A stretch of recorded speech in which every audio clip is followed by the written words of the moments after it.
Good evening, welcome to Talkin Kop. It's me, Chris Bracken, with my friends Ashley and Kev. How are we both? Yeah, not too bad. Not too Good. bad. 7 days to Not too go, bad. and we haven't sold anyone for a good Don't want to 2 talk about hours, it. so that's a good start. All's good for the world. Progress. I don't want to talk Progress. about it. Yeah, we're not going to buy people, Kev. That's overrated. New age thinking that. It's just sell everyone and hope for the best. Yeah, it's Yeah. starting to look like that at the minute. It's depressing. It's Listen, really I'm bad. ever the optimist. What's going to happen is we're going to beat Brentford, and then we're going to have a madness next week of a couple of players coming in, and we'll all be happy. If not, Yeah. we'll all have a rant on Friday night. So Yeah. one of them, isn't it? So This time next week there'll be an hour to go, and I swear to God, I will be a lot more grey. I got a horrible feeling. I can't get much more. Right, what we'll do is we'll do a bit of a preview. So it's what I hope so, Chris. Is that me going grey or is signing someone? Could be a bit of both. Who knows? So Premier League season, bank holiday weekend in England. So and we've got Brentford at home, and I'm going. So all in all, Ashley, it's all right, isn't it?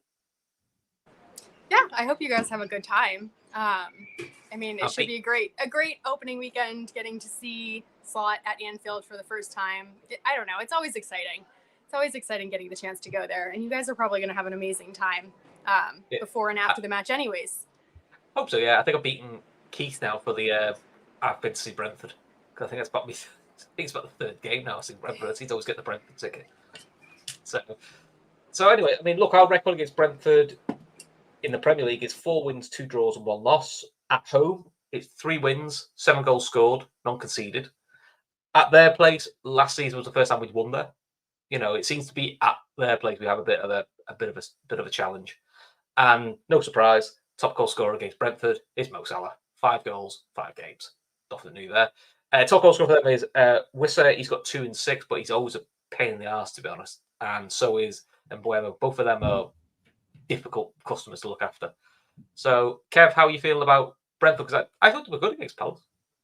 Yeah, they were Brentford. They were the kind of side that are really well drilled, really well coached.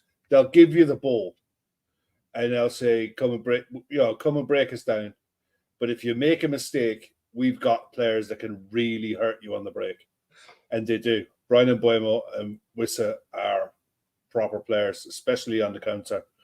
The goal that Brian Mbuemo scored against Palace, cutting in on his left foot, and just it looked like he was doing it in slow motion. It was just one of those goals you could tell a mile away what he was going to do, but it was a case of like, Salah, stop him if you can. And I think he's seriously underrated, savagely underrated as a striker. I don't know if Ivan Toney will have travelled or is available. You won't know until the lineup comes out. He was training, wasn't he? He was training, yeah. And at the end of the day, he's one of these list of players that have been linked with moves left, right, and centre, but nothing concrete has happened all summer. So I wonder if there's going to come a line in the sand moment where he decides, look, I'm just going to be here for the year, and he's available. And it could be this weekend. Or at least till January. Yeah, whatever. Just hopefully he decides not to play until Monday. Yeah, whatever. Look, at the end of the day, they're a step up from Ipswich. They're a seasoned Premier League side. They won't get tired. They won't get bored of what their manager is asking them to do. And you'll have to actually maybe turn up in the first 45 minutes and play a game rather than just leave it till the second 45. It's all well and good. Like, I mean, last week it was great in the second half and we got the win, and everyone's happy with the second half performance, but it stunk of last season. Not turning up for 45 minutes. Halftime, manager makes changes, and suddenly you turn up and you play the second half and you go and win it. We did that all of last season, and we found out early on in games that if you mess up in the first half and you start conceding goals, it becomes a very difficult process to have to go and score 2 and 3 to get wins, and we don't want to be going down that road. It's Arne Slot's first game at Anfield. proper game, with fans who hopefully are going to raise the roof of the place and make it hostile. And Best. that's what you want. You want Anfield to become Fortress Anfield from the start, and we've got to be horrible to play against, like we were under Klopp, and ruthless in attack and defense. I want to see more clean sheets. I want to see a nasty side of players and not like nicey, soft touch. It's a massive game. It's a massive game. And Brentford, as I said, they're a step up, but I think we will have the ball. And we'll see because it's the only thing I suppose it's a question mark over Arne Slot at the minute.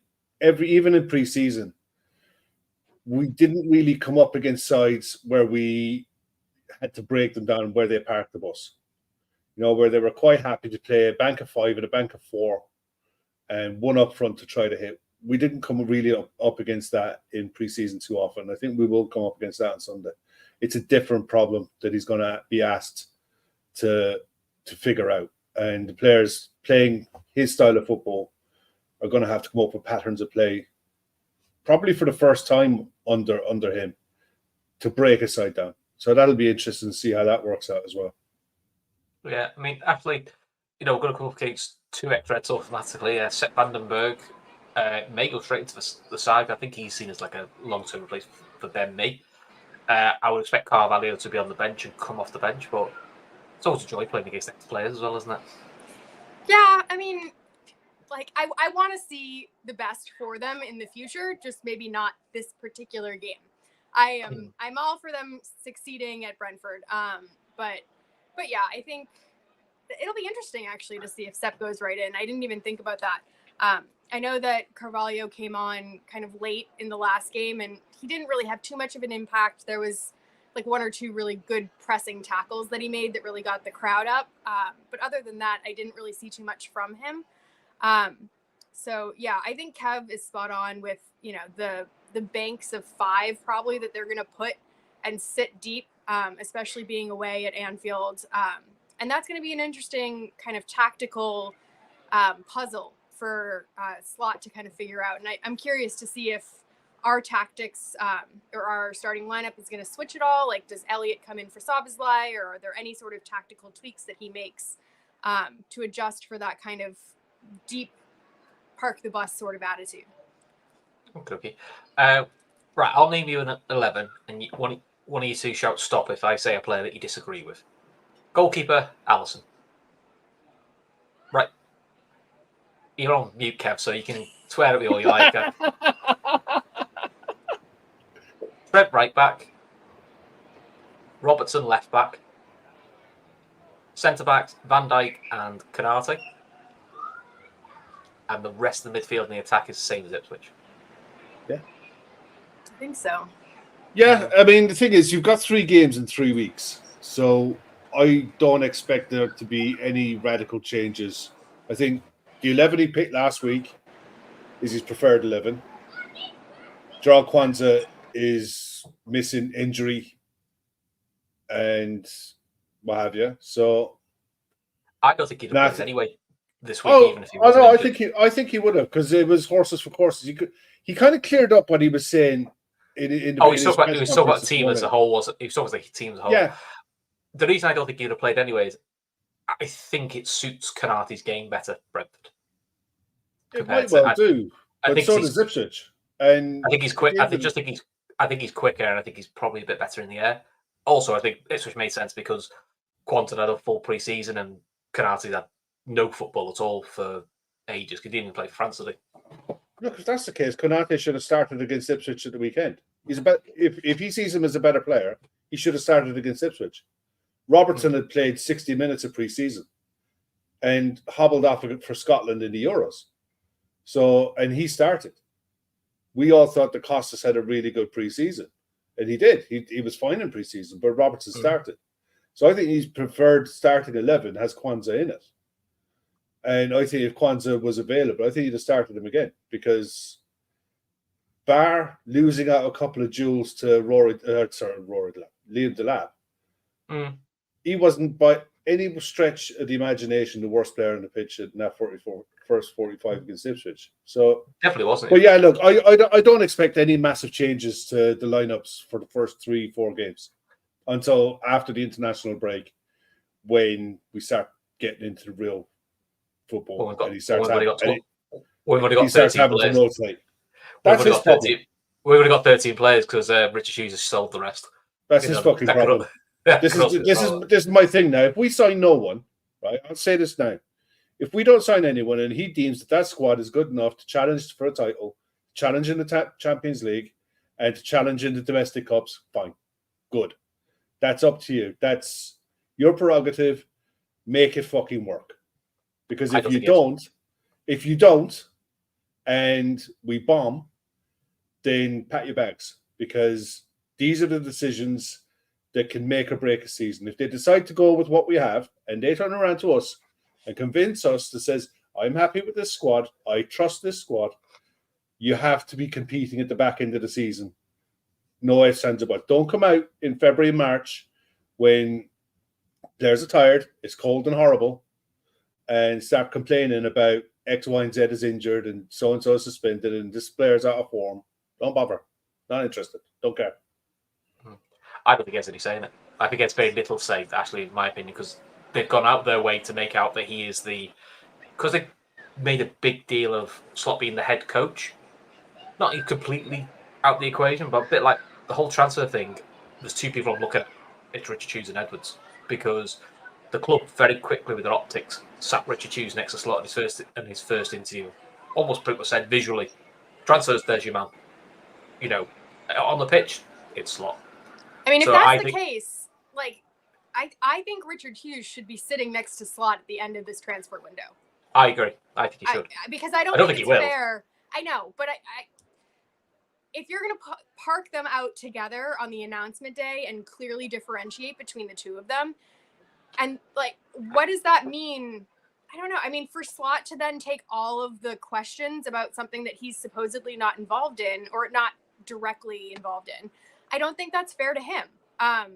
So at the end of this transfer window, if there hasn't been any business done, I think Hughes needs to front up to that, and I think he needs to at least explain himself. He doesn't have to go into any sort of great detail. He can at least talk about what was the plan, what was the process, why haven't we got it, and it can't just be one lad said no, because I don't think the plan was to sign one lad. I'd like to think that wasn't the plan. I mean, before you move on, because I don't want to lose my train of thought. My one concern is that we're all in a very good mood right now. We just won. Whatever. We're touchy about the transfer window. But one thing to consider is just how quickly this can all go downhill if those wins don't continue. Because, we think that transfers are all just sort of like shiny toys and things like that. But, if you're going to make that kind of a bold statement, it really doesn't take much early on in the season for that to backfire. So, like, we're talking about backfiring in March when it's cold. This could backfire, in October. It could backfire when, like, 1 week after the window closes. So, I do think that this is such a huge gamble. Yeah. I've seen a few people try to say, why are we questioning Edwards? He works for FSG, Hughes is a sporting director. He is a sporting director, but they've also let it known in the press that Edwards is very hands-on at the moment. And also, Edwards' job for FSG is to run the global multi-club system. We've only got one club. So he's very heavily involved in getting the structure. So they're both involved. So they could both answer the questions. The only thing that's wrong with your statement there, Ashley, is I don't think Kev's happy. No. He's happy, buddy. No, I'm not happy because I'm not happy because I can count. I can count, and I know how many midfielders we have. I know how many midfielders we need to challenge for 4 competitions at a high level, at a high intensity. I know how big the squad needs to be to compete, and it's not there. We were told in July, they've been there 2 months. They knew they were taking this job on months ago. You cannot tell me, and I don't care if Richard Hughes was at Bournemouth and he wasn't supposed to be looking for players for Liverpool. My arse. I Oh, no, guarantee you, they would have they all known have. from day one exactly where they wanted to go and who they wanted to target. The fact that they used the Euros as an excuse, apparently everyone's agents was on holiday in July because nothing was happening in July. And we were fed the line that August is when it's supposed to be picked up. It's supposed to be getting. I'll be honest. I'm looking at August and I'm not seeing anyone doing shed loads of business. But I'm sorry. All I can see at the minute is gaping holes in our squad. We've seen it today, this morning. Arne Slot's press conference. Kwanzaa's picked up an injury in training in the week. Joe Gomez might want away. That leaves you Nat Phillips to be on the bench as your centre-back option on Sunday against Brentford. That's just one instance in one training session in August. They haven't been playing proper real football yet. They haven't been playing 3 days a week for, a month, which is coming. We know it's coming. Everyone in the chat, all of us have watched enough football now to know what it takes to compete at the top end level. And either they don't understand it, they don't appreciate it, or their hands are tied. And I don't believe their hands are tied. No, because we've probably sold the right players for really good fees, so there's no issue there with money. The money is there. If they can't get a player over the line, I think the other side of it is that I think you can't underestimate the Klopp effect when you go to sign a player, because having a manager like Jurgen Klopp at your club can be the difference between that player deciding to come north to the northwest or look at London. It can be the difference of looking at Manchester or looking at Liverpool. And Arne Slot, as much as I think his football is really good, is really interesting, and tactically I think he's a really good coach, he's still building his reputation in the game. So it's up to the likes of Hughes and Edwards to get these deals over the line that we clearly, obviously need. And picture no sound towards the local journalists for the last 2 weeks of the window does no favours for anyone. Yeah, I want to watch the football of the weekend. I hope to God we get 3 points. But we all know in our heart of hearts, come October, November, December, when we're playing League Cup, Champions League, Premier League, on and on and on and on, we know that this takes its toll on a squad. Even if your squad is fully healthy and has everyone available to them, it's a toll. It's a slog. And the clubs with the deepest squads tend to be the ones who are challenging at the back end when it counts. All right. And I just think we're way short of where we should be at this point in the season. There's deals there that are getting over the line now. That Lukaku deal that's been announced to Napoli, they've been talking about it for a month. It's not done. There's even straightforward deals. Gundogan, that's taken nearly a week for a player who the selling club wanted out, let him go for free, and the buying club wanted him, and there was no issues. That took almost a week to get done. We have 7 days and 40 minutes to go. Yeah. We're down 10 minutes. And we're done. Well, that's it. I mean, the hope actually is, we heard the Paul Joyce interview that he expects Radio Silence Liverpool. Let's hope it is Radio Silence because they've already been working on stuff since the Zubamendi thing didn't happen. That's what you got to hope. Otherwise, but I also think deals can be done quicker if there's a will, there's a way. If you know what I mean, because we've seen deals get done really quick, not necessarily like sort of other clubs. Yeah, but I don't necessarily want the player that's coming in on the very last day because we've had our oh shit moment. Like you don't want Arthur Mello back, so what you're telling me? No, I don't. I mean, I know we signed Gravenberch on the last day, and that was great, but that was in the works. A whole summer kind of endeavor. I mean, the thing that I said it in the Telegram chat, I'm all for this idea of managing our squad and backing yourself for injury prevention, but there's a really fine line between being really optimistic about injuries and then being delusional about injuries, being delusional about what this league is going to actually do for us. I mean, you can be the best medics in the entire world, the best sports scientists in the entire world, and shit happens in this league. contact injuries happen. Things that you cannot prevent happen all the time. And you're guaranteed probably to get at least one or two of those to a major player at some point. And that has nothing to do with how good of a sports scientist you are. And we are not in shape in terms of like numbers to handle any of those things. We are so fragile because we don't, especially if we were to get rid of, like, God forbid at this point, get rid of Joe Gomez, because we don't really have those utility men anymore, and we don't have the youth anymore to step in. So one of the reasons I think we're all tetchy is because we're all sitting here looking for the other half of the plan. And the other half of the plan hasn't materialized. And if it doesn't materialize, we're all going to be sitting here pissed off at the end of this window. And there's not going to be anyone that's singing FSG's praises. No, right. So, to be fair, if we all said, look, we all did the transfer game, and we're all, I know it was a bit of fun now, but I think most were saying 2 or 3 we needed. 2 or 3, and then you would have been quite content. So it's not like Liverpool fans are asking for 300 million and, this, we need all these players. We're just, looking for very good options. It doesn't have to be the worldies. Very good's enough, because very good you can develop, and it gives you options to rotate. That's what you want. But we're sort of not there yet. Right. So before we go off the Liverpool for a bit, because quite frankly it's getting a bit depressing now. What score predictions are we going for? You know the rules, Ashley. You've also got to give your goal scorers. I'm thinking 2-0. I'm going to stick with our clean sheet. I think Jota and Mo, again, are our 2 guys at the front. Okay. Kev, what? Yeah, I've got 3-0. Still my score. I think. Yeah, no, I think there's goals in this side going forward. I think, even with them parking the bus, and I think we've more than enough to score. I think Virgil will get one. I think McAllister will get one, and I think Jota will get one.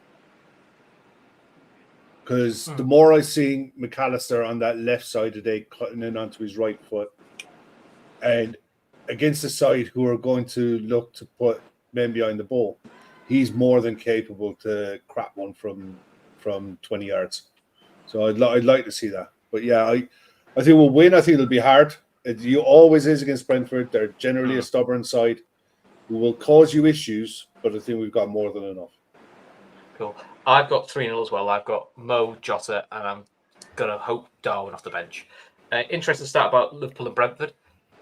They played each other 6 times in the Premier League. In 5 of those games, one of the teams has scored at least 3 goals. The only game that hasn't had that was the 1-0 at Anfield 2 years ago. So there'll be a lot of goals in this game. So yeah, I think we're all going for 3-0, 3-0, 2-0. So all good. Right, let's be away from Liverpool for a bit. We'll come back to transfers and what's not happening. 12:30 start. It's not us on TNT, which is a nice novelty. Brighton at home to Manchester United. Ashley, Brighton's record against Man United in recent seasons is pretty decent, and still had probably one of the best winning penalties I've ever seen in McAllister's when he bulleted it in the 99th minute, top corner. This should be a good game. I fancy Brighton for this. I was really afraid you were going to go down the rabbit hole of Man United's penalty that was like after the No. final We whistle. don't. We We don't don't want to that remember that. Yeah, I think this is going to be a good game, and I'm backing Brighton. They looked really good, and not to revisit transfers, but they've looked very good in that transfer market as well. About 200 million spent now, isn't it? Yeah, I mean, well, to be fair, it's all the top. Chelsea. It's all the Chelsea money. To be fair, so don't blame them. Yeah, but yeah, I think it's always exciting. I mean, he's a new coach. He's incredibly young. So I still haven't watched enough to be able to explain, what tactically to expect from them. But I'm all for any team that's gonna, put a few past Man United, hopefully. Kevin, what do you think of this Brighton manager who's probably young enough to be your son? Strangely enough, actually, yeah, he is. He is. I did the maths in my head. Yeah, he could be his dad. He is. That's quite depressing, isn't it, Kev? Almost as depressing as when the commentator in the Seville game turned around and said Suso is nearly 30 years of age. He doesn't look any older, though, does he? He still looks about 16 for when he left. No, It that doesn't look any older. freaked me out massively. The thing is with this game, right? It'd be interesting to watch Brighton. They've got a really good record at home anyway. They've won 4 of their last 5 against Manchester United. They lost the last game of the season against them, but before that, they'd won 4 on the bounce. And I think when you look at the likes of Van Heck is into his second season, Veltman is arguably one of the bargain buys of the last 5 years when they paid £1 million for him from Ajax. Why didn't Ten Hag go for him? Mats Wiefer, Mats Wiefer. Yeah. We'll see what he's like. James Milner, 23 years. The man's a machine. But the difference is between Fulham against Manchester United last week and what Brighton are likely to do. Fulham couldn't get their counters right through the middle. They were running through United for fun in parts of that game. Brighton will attack on the wings and they'll focus their attack on the wings. Karen Matoma on one side, Yara Mensah, the kid they got from Newcastle, on the other side. They're going to be a proper handful for whoever Manchester United puts at fullback. And it's mad when you think about it that I would agree with you. I think I'd have Brighton as a slight favourite in this one. And that's on merit. And that's looking player for player, what they're capable of doing in that shirt. But it is still a side in transition. They're still bringing in players, and it looks like they're going to get your man from Celtic, Matt O'Reilly, in the door as well. 25 million plus 5 with add-ons.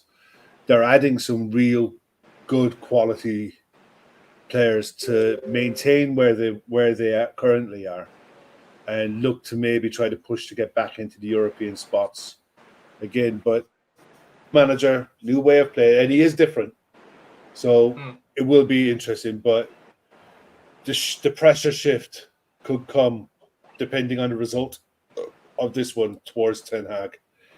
If they go there and Brighton, as we've seen to our cost, rip them a new one, and they're well capable of doing it with likes of João Pedro up front, the pressure will really shift on them. Because I mean, they got 3 points against Fulham, but that was more to do with Fulham's ineptitude in building play from midfield and getting the final ball on than Manchester United doing anything to justify beating Fulham on merit, And yeah, I think the pressure could really start to mount on Ten Hag very early doors if they don't get a result here tomorrow. It's a massive game for them.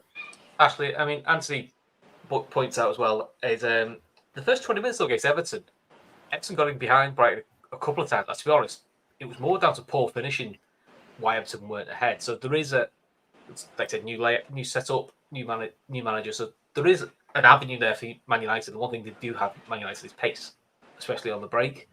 But I don't know if they just feel more cohesion with Brighton than what we've seen with Man United. I mean, there should be more cohesion with Man United because they've had the same manager for a couple of years, but we haven't quite seen it yet. Yeah, I wouldn't really say Man United have finishers either, though. Well, they do. He's injured. Well, yeah. I mean, at the moment. I mean, I don't know. I hope that Brighton, absolutely smash them. I what think score are you going? A nice 3-0 to Brighton. I don't even know who's playing right now in their starting lineup because it could be something different. So I can't give you goal scorers there, but I'm going to go 3-0. 3-0. That's fine. We don't need goal scorers. It's only our game to do goal scorers. So don't worry. Kev, what's the score? You can give us goal scorers. I think it'd be 2-1 to Brighton. I think you just copied my scores today, aren't you? Matoma and João Pedro. The one thing I think... No Danny Welbeck winner.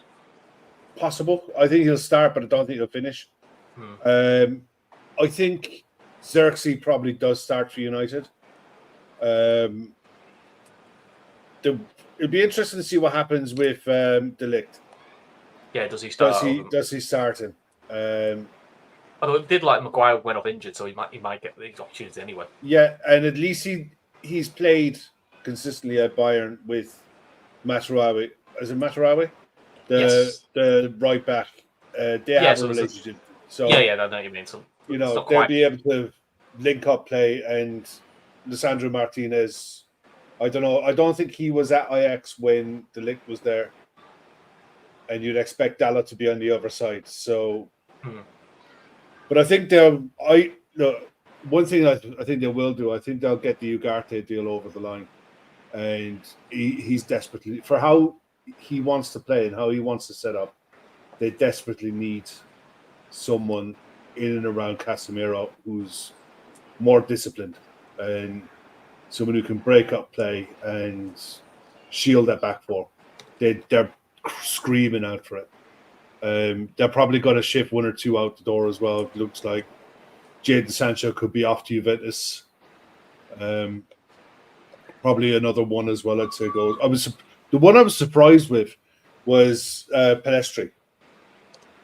They were, he was highly regarded, played in the Copa as well, and they let him go up for perceived peanuts. Really, I think he's gone to Panathinaikos for 5.1 million, and yeah, there's a 45% sell on those. But I thought that was a bit of a strange move. It looks like Napoli's trying to get McTominay over the line exactly. Too,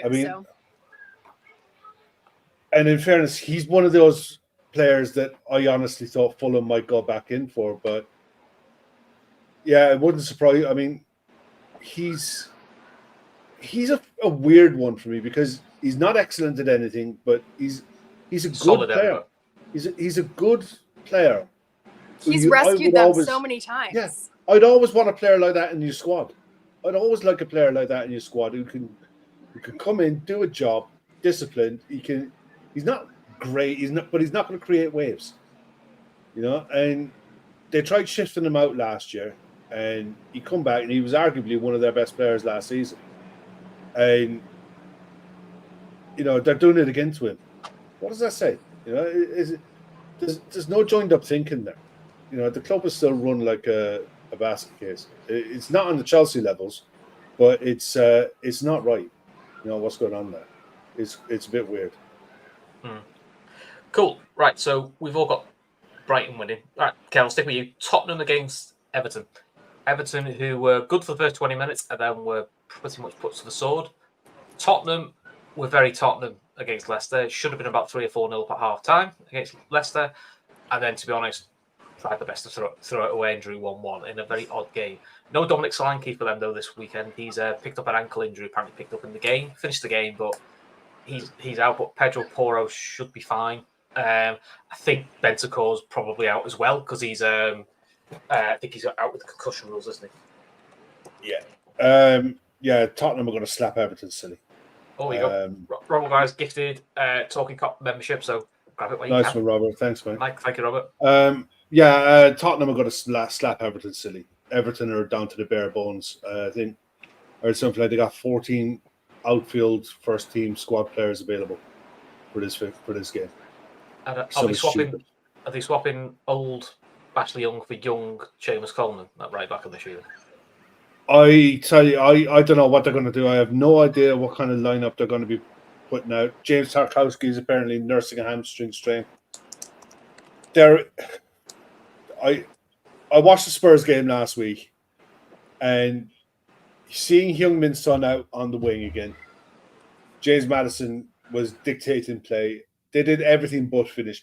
It was my worry for Dominic Solanke going to a club like Spurs, who dominate the ball, where he's got to be sharp in the box, that when the chances come, he's not Harry Kane. And that's my big worry for him. But they do have Richarlison there, who, if he's available, can come in and do a job. I expect some riot in that game. First game at home, I think 4-0, 5-0 isn't out of the equation. I think they could absolutely humble Everton. They really could. Cool. Ashley, how are you seeing this? So you've got like a big, famous Everton win or a comfortable Tottenham win?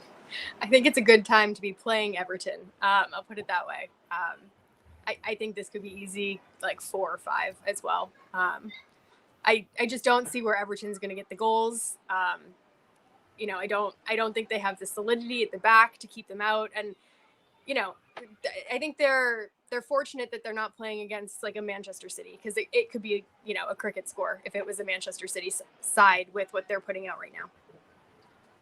Okay. So what score are you going? I think 4-0. 4-0. I'll say 3. I'll be nice to the lose.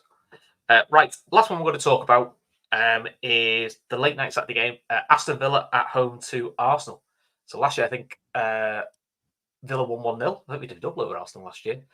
But stick with you, Ashley. I think this is going to be a good game because, Villa, have added to their squad. I don't think it's, I think some of those things will help. They've still got, Ollie Watkins, who's, very dangerous striker. And Arsenal were fine against Wolves. I don't think they were fantastic. I don't think they needed to be. But how are you seeing this one? Yeah, so, I think when I watched Villa play West Ham, I think they, the first half, it was very, figuring each other out. But what I really was impressed with was their ability to go into another gear during the second half of the game. And especially with West Ham and all of their new signings and shiny new toys, they were really outplayed by Villa. And Villa looked like one of those teams that's just beginning to gel as a unit and really step into their own. And I think a lot of Arsenal fans kind of credit Villa with stopping their title challenge last year. So I think there's going to be a little bit of bitterness and rivalry in both parties. I think, Unai Emery is always going to want to go back to his old team and kind of show what they're missing, I think. I think this could be a big marker for Arsenal. I think that if they lose this game, that their fans are going to get right on their back and they're going to start worrying and they're going to start thinking that they, are already losing ground on Manchester City. And then I think if it goes the other way, I think that they could be right up for it and they could get energized and they could, think, hey, if we can beat Villa, we can beat anyone. So this feels very much like a mood kind of distinction game for them. So I'm really interested to see this one. I think this is the game of the weekend. Cool. Kev, how are you seeing this one? Yeah, it's going to be. This is a pick 'em. It really is. Villa done the double over him last season. Seen the argument made that it was the difference between Arsenal winning the title and not winning the title.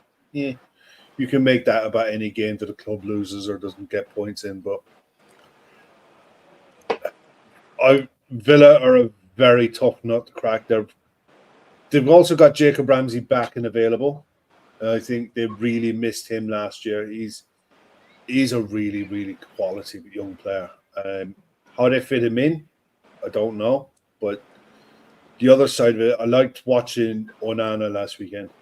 He made a big difference in the middle of the park. It'll be a really interesting battle to see how he gets on with how he copes with the Arsenal midfield. But Ash is right. If Arsenal can go away to Villa Park this early in the season and get one over on them, come away with a win, performance doesn't matter. And come away from this with 3 points, it's a huge win. Because I think Villa are going to be one of those sides throughout the season that any kind of points you get off them are going to be really hard-earned points, and they'll count. They're just they're a horrible side to play against. There's so many weapons to hurt you, and they've added some really good players. And Unai Emery is one of the best managers in the league, without a doubt. So we'll see if Calafiori gets his start. Jurrien Timber, apparently they're really nursing him back. Hasn't really played a massive amount of football, so I don't expect him to be on the bench. But yeah, look, two top sides. It will be toss a coin. It'll be who turns up on the day. So what's your score, Kev? I think Arsenal nick it 2-1. Okay. I've got 2-2. Ashley, what have you got? Yeah, I think I'm leaning toward a draw. I'm going 1-1. 1-1. Okay, cool. Right, what we'll do is we'll just do a quick fire round. So I'll just give you the picture, you just give me the results. Ashley, Palace versus West Ham. I think West Ham win that 2-1. Okay, I've got 2-1 Palace. Kev? Yeah, 2-0 Palace. Okay, Kev, Fulham versus Leicester. I've got 2-0 Fulham. 1-1. Ash? I'm going to go tie 2-2. 2-2. 115 Club 5, Ipswich 0. Ashley? That sounds about right. Yeah, we'll go 6-0 for good measure. 6-0. Kev? 3-1. 3-1. Okay. Kev, 3-1. stick with you. Southampton Forest? 1-1. I had 1-1. Ash? I think that's a 0-0. 0-0. That's the last match for day. Sunday games. Ashley, Bournemouth versus Newcastle? I'm going Newcastle 2-0. I'll go 1-1. Kev? Newcastle 3-2. Okay. And Kev, stick with you. Wolves versus Chelsea? 2-1 Wolves. I have the same. Ashley? 1-0 Wolves. Okay. I mean, if that happens, I think Chelsea needs to buy a few more players and they'll be sorted. I think they're still looking at a striker now that Lukaku went out the door, so anything's possible with them. Cool. Quick question for you both. Kev, no cheating on the internet. Yeah, you know I'm going to cheat. Yeah. 3 players in the Premier League era have played for both Liverpool and Brentford. Can you name them? Have played? Definitely been at the clubs. I think they've all had at least one game, actually. Look, Carvalho's one. Not including Cavalier. He hasn't played for Brentford yet. He Yes, did. he has. Came off, yes, he has. He came off the bench last week. I'll let you off. I wasn't including Um, 3 of us.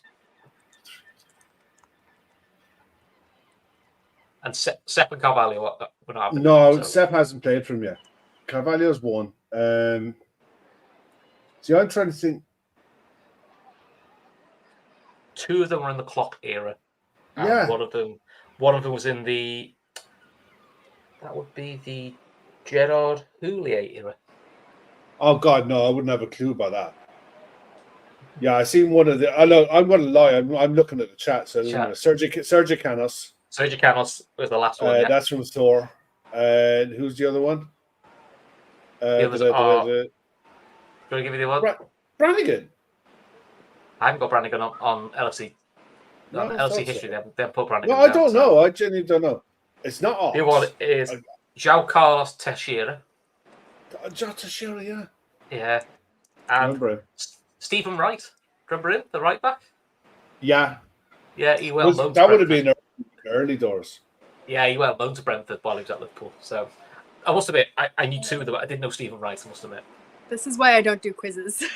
No, snap. Yeah, absolutely. Yeah.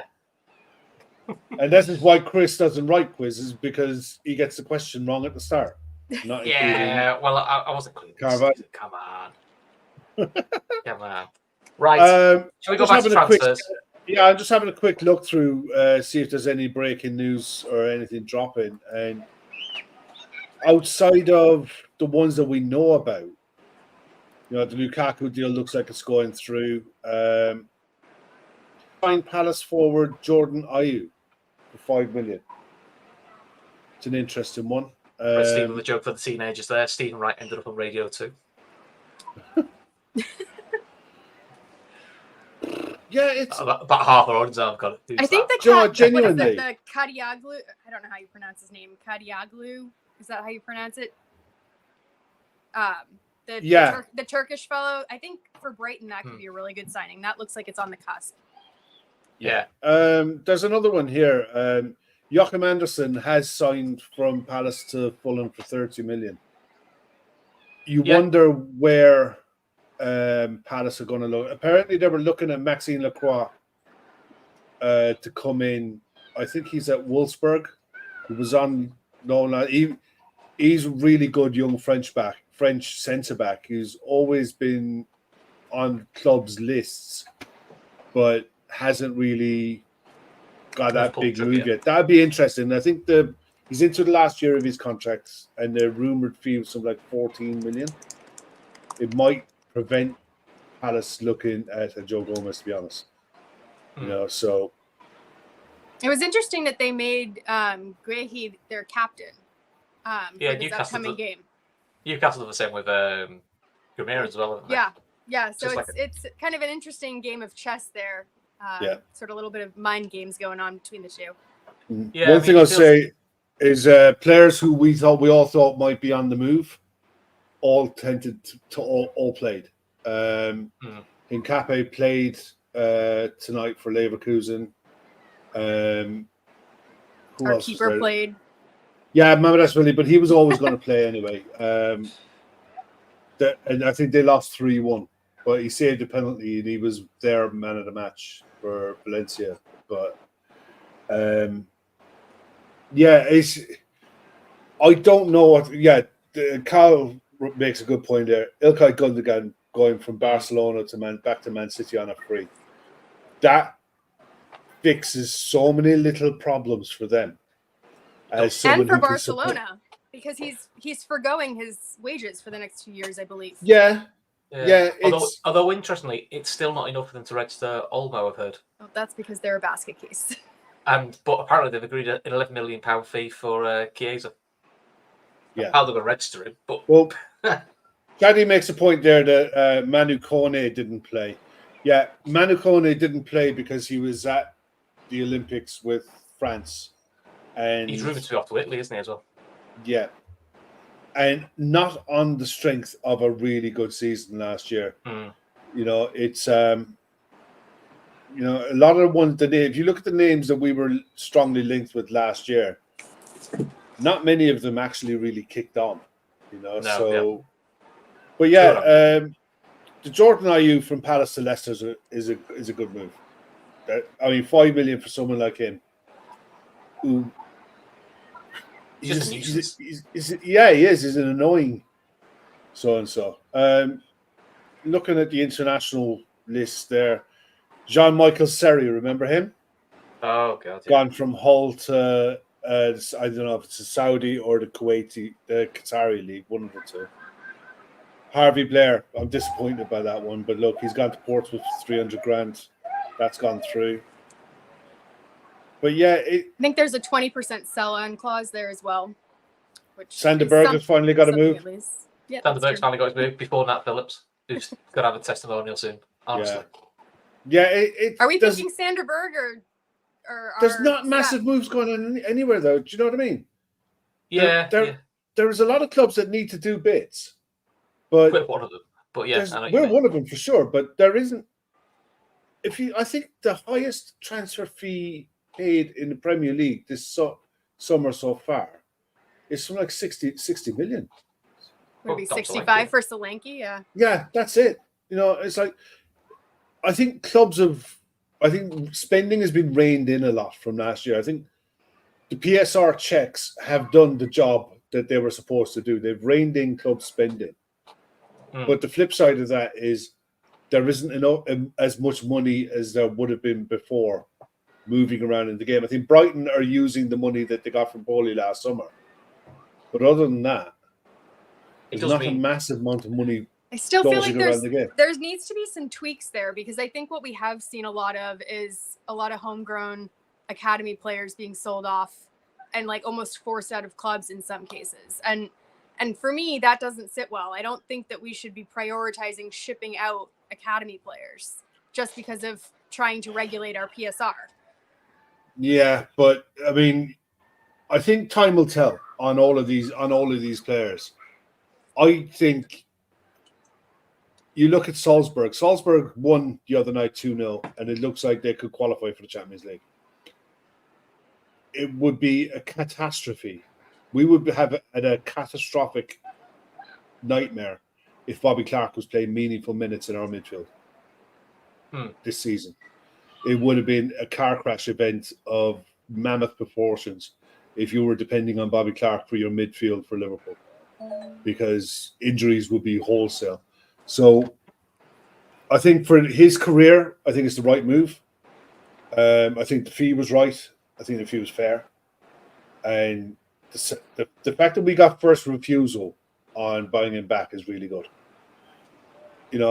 Sepp van den Berg again is another one. I think all of our sales have been really good. Yeah, Bonk is making a point there. I said this to you the other night, Chris. Fabio Vieira will probably go out as soon as Mikel Moreno is done, and apparently he's going back to Porto on loan. So he didn't really pull up any trees anyway. So It's probably not. Yeah. That great loss to them. Yeah, I mean, that side of Liverpool, the sales we've got no problems with. They actually are quite sensible. They actually got them in hand really. But that name has floated around a few times for us now, and Chaddy's made a point there again about Simican, centre back. Oh yeah, I've seen that name floating around a few times. I'll be honest. I watched Bayer Leverkusen tonight. Right? I said this to you before we come on air. Oh, it's dreadful. Watched Bayer Leverkusen. Hincapié can not signing for us as a centre back, not to play in a two. No way on earth. He's so poor in the air. It's frightening. I think, and as a left back, there are better left backs out there. If you're looking to play in a back three, I think he could play left centre back in a 3 fine. But he's 6'1", and tonight for one of Leverkusen's goals, it was a set piece that came in on the far post, and he was just absolutely battered in the air for a header. And it happened to him a few times where he couldn't get up, and positionally he was really, really bad. Good on the ball, technically as a centre back on the ball, fine. But for the kind of money that they've been talking about for him, yeah, I'd really, really worry if he was coming in as a centre back to play in a two, in the Premier League especially. You know, it's going to be a mad week. I think not just for Liverpool, by the way. I think there's got to be some savage moves. There needs to be some moves made by big clubs this week. Man City are still short, I think. And you can see if they go bang on one, and we all know that the one they're going to be looking at is probably Bruno Guimaraes. If they go bang on one, that could open the door for Newcastle to be able to go and get Guehi. That could open the door for Palace to come back in for Joe Gomez with a big offer. You know, it's one move like that can trigger a whole load of other things to go. Yeah, it does feel like that domino move hasn't happened this summer yet. Actually, just for a bit of fun, because it got a random link on Twitter. Quite frankly, it was just a bit of fun. We'll put it out here now. We don't think this is happening, but we're having a bit of fun because, quite frankly, we've got nothing else to talk about with Liverpool. So we may as well. We all want a little bit of fun. And also, I can't pronounce his name, so we're going to call him Milli Vanilli because I generally can't say his name. Kvaratskhelia. God, not hard. See, yeah, you're just doing the gap thing. I'm just saying it really quickly and hoping that's close enough. Kvaratskhelia. So just call him Kvaradonna. So they get the dead good Georgian winger. I mean, we'll get a Georgian goalkeeper, so we may as well get a Georgian winger. You know, box it all off. You know, because as Kev rightly points out, what we need is another left winger. Yeah, I mean, I think it goes back to that argument that, like, if you can't get what you're looking for, you go out and you buy best in class somewhere else. And I think he does fall into that category. You know, I know a lot of people are excited about the prospect of Anthony Gordon. I think they kind of fill a similar space in the squad. I don't think that, I think if one came in, the other one would then be off the table. So we'd have to kind of let go of one of our little fantasy dreams there. I mean, I personally don't think either of them happen. You know, as much as I hate to be the bearer of bad news, I would love to be surprised because I do think that, you know, our Georgian winger friend is an incredibly talented and an incredibly entertaining person to watch. I loved him in the Euros, and I just think that he's one of those players that the eye is just drawn to, and he just brings the game to life.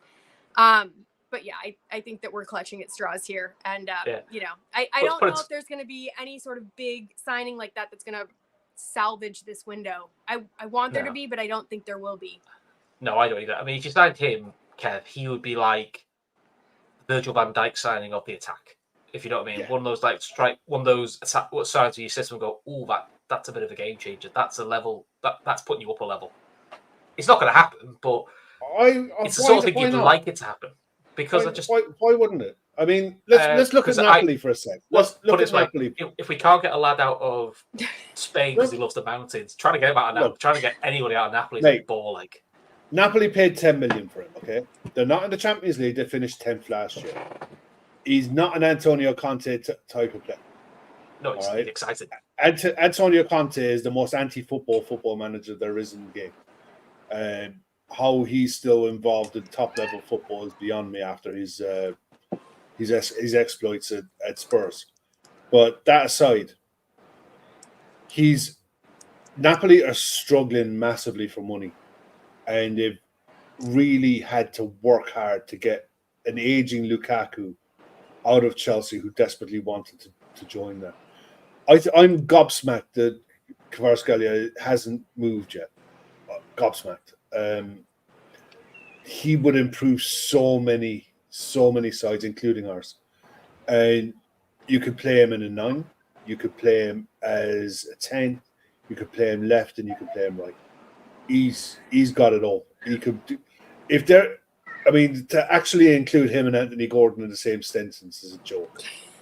And no disrespect, I think Anthony Gordon's a nice, tidy winger, and he's an okay winger. He's quick, but this guy is levels above that. He's a next level player, and if there was any remote possibility of getting him, you get it, and you deal with the aftermath of where does he play, whose spot does he take after. That's a tomorrow problem. It'd be a nice problem to have, wouldn't it? Yeah. Do I think it'll happen for us? It's not an emergency.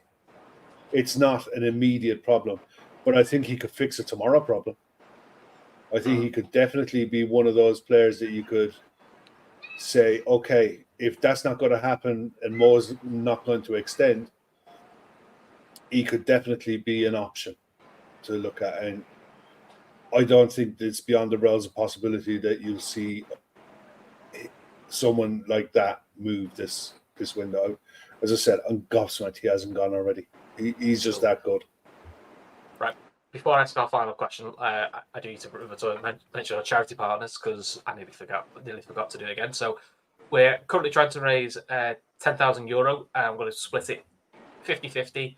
Half is going to go to the Lighthouse Cafe in Dublin, which helps homeless people in Dublin, and the other half is fan supporting food banks in Liverpool. So details are in the description below. If you can donate, please donate. If you can't, share it on WhatsApp groups, social media. You never know who it'll touch, and let's try and get that money as quick as possible. Right, Ashley and Kev, you can fight over between you who goes first. One question. What would you like us to do the next week, and what do you think we will do? And if you've got players in mind, that would be great. But, start with you, Ashley. What would you like to see done in this week? I would like to see a center back that's familiar playing in a back 4 come in. Mm-hmm. If Joe Gomez stays, I'm okay with it being someone younger learning the trade. If Joe Gomez goes, I think it needs to be starter level. So I think that could be Brentwaite. I think that could be someone that we've never heard of before based on those 2 different criteria. For me, defense wins titles, and I think our defense is short. I don't know about another 6 that's on the market that, we're going to go for. I think that I do believe them when they say, the 6 was the 6. What I think is actually going to happen, I honestly wouldn't be surprised if nothing happens at this point. I wouldn't be surprised. Or if something does happen, I wouldn't be surprised if it's someone that we've never heard of from like a Dutch league or from someplace that we're just going to have to trust that the data guys know what they're talking about. So it might be something out of the blue. But for me personally, I don't see that blockbuster signing coming in. I would love to be proved wrong. Okay. Kev, what would you like to happen? And what do you think will happen? And I'll brace myself. Centre back, centre mid, forward. Need 3 players, and I expect to see 3 players in the door. Realistically, yeah. Anything less than having a 25-man squad, including 3 keepers, is bare negligence by the hierarchy of the club. Anything less than having that many players in your squad to compete on for 4 competitions is the bare minimum. I think the bare minimum that we need to get in the door this week is 3 players. And that's literally only helping the squad to maintain the level that we need. We've lost. People say about Thiago and Matip. The fact that they were needed at the back end of last season and we didn't have them shows how much those two players would have influenced the way we were able to challenge the second half of the season. I think Trainioni could be an option towards the second half of the season as he physically develops. Yeah, but you can't only put to that drop. pressure. No, you can't put put. No, it's not fair. It's not fair. I honestly expect 3 players in the door by the close of this window. I cannot see a world where Arne Slot, before or in his post-match press conference after the Manchester United game, is asked the question: is this squad capable of challenging for the Premier League title and the Champions League? And he says yes, with the numbers that we have. I'm sorry, I just cannot for the life of me understand where that will come from. In all seriousness, I expect 3 in the door. I agree. I would like 3. I can't see more than 2. I think the 2 will be. I do think we'll get a centre back in. The second one, I've got a sneaky feeling it's going to be a wide forward, because the only thing Liverpool have been pretty upfront about is there pretty much isn't a midfielder coming in, rightly or wrongly in my opinion. But it seems like they're not going to bring a midfielder unless some sort of magical 6 appears in the next week. Which, let's be honest, if there was, we probably would have already heard about it by now. So we'll have to see. So so for the rest of the week, there will be shows on Sunday. I believe Gav is doing some live shows from somewhere in Liverpool. So when I find him, he's not about doing a show tomorrow. So just look, put your alerts on. Yeah. If the show goes live, you will be told in the Telegram group beforehand, and you'll get the alerts when it goes live. That's the best way to do it. That's the best way to do it. Yeah, can't go wrong. Right. So before we go, Kev, Ashley, anything else from either of you? Yeah. No? Chaddy needs to go and wash his mouth out with serious levels. Yeah, just go and wash your mouth out, man. Go and wash your mouth out. Oh no, we don't want it. No, thank you. I'd rather if there's no one else. I'd rather gamble with Ben Doak. Oh, maybe. Doesn't really accuse you like that. It doesn't inspire too much confidence either way, does it? No, it doesn't. I'd say one thing: if we sign nobody, I hope Kev's on the Friday night show. I we'll just go. I hope it's Kev and Emmett in his tie. I think me and you should do it, Ashley, with Kev, and we just say, "So Kev, windows closed. What do you think?" And just go, and you just go off camera on mute, and just put Kev front and center, and we just let it go. Good. Go on, let's go. It'd be great content. Oh my goodness! Right, on that happy note, we're going to go. Fingers crossed. Liverpool win on Sunday, and then we sign some players because fingers crossed. Until then, speak soon. Bye, guys.